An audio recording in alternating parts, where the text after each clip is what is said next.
Hello and welcome to Art Studio Nagoya.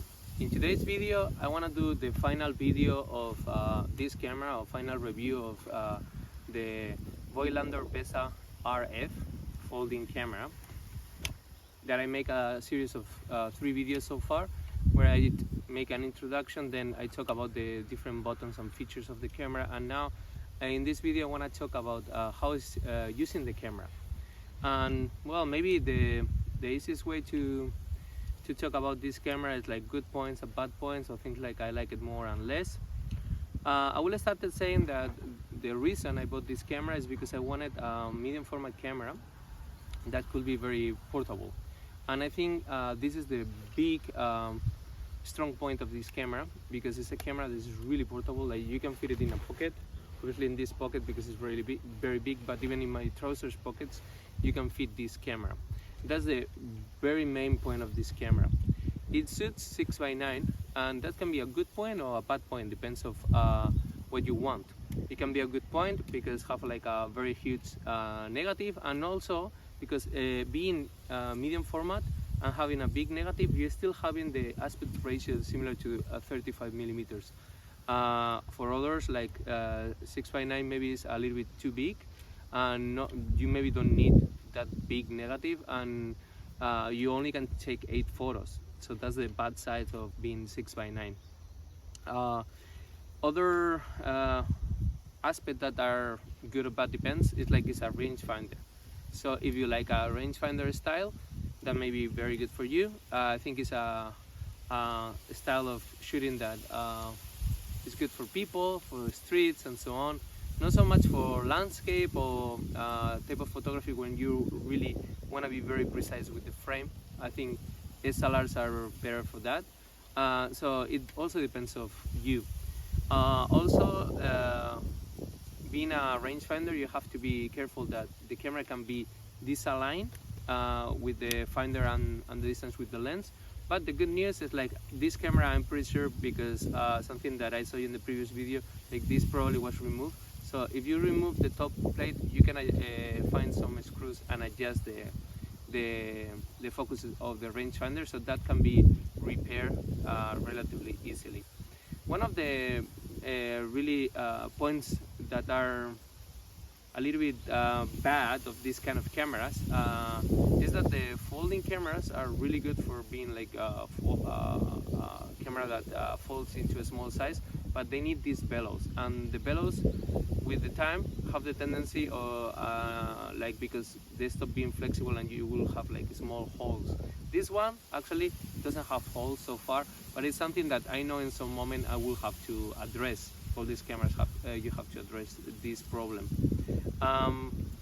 Also, like, one thing that is strange is that you operate everything with your left hand, so it's something that you have to get used to. You have to focus and then press the button. Also, this button, you know, like makes you have a little bit of movement, so you have to be a little bit careful of holding very steady the camera if you're shooting under 100 of a second. In my opinion, that's a little bit something you have to worry about it.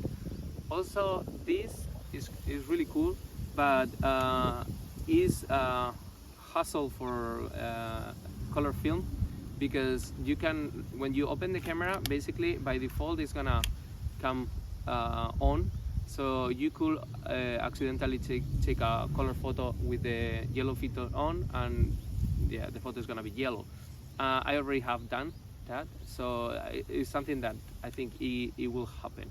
All these cameras also that have the manual rewinder that you see here, the numbers and so on, they're easy to like lose a frame because you go over or something like that, or like have a double exposure too.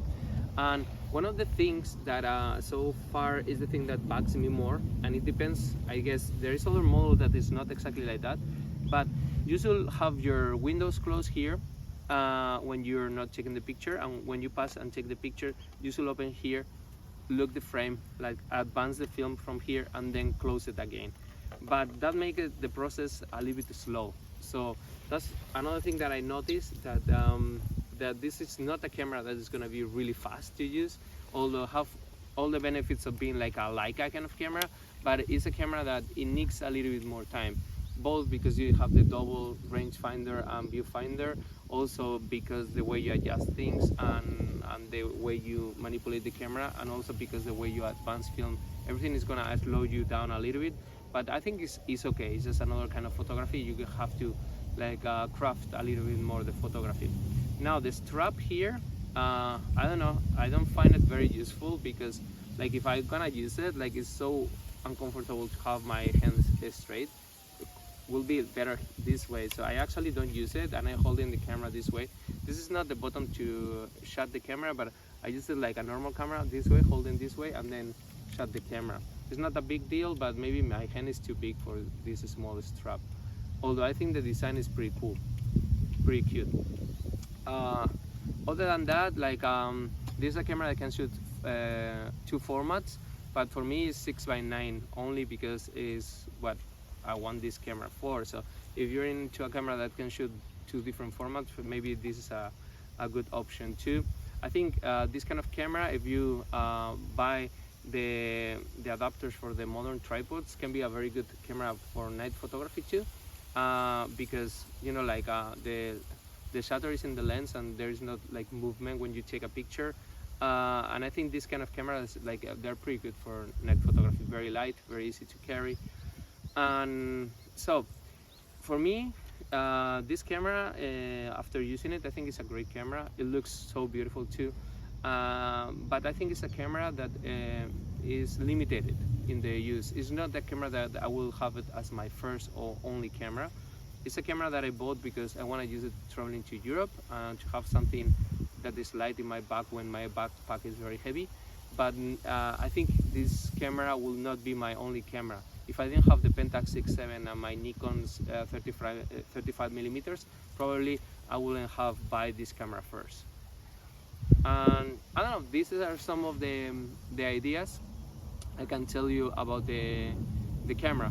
Now, sharpness of the lens. There is 3 types of lenses with this camera. You could have different models, so it's difficult to say, but I leave it out of this conversation on purpose because I'm gonna make a small kind of fun comparison video with the Pentax 6.7 105 and this 105 lens. I took the photo with the same film in the same spot with both lenses, and I will talk about that in a different video. But generally speaking, it's decent. You can actually use it in modern days. It's not the sharpest in the world, but it's pretty decent.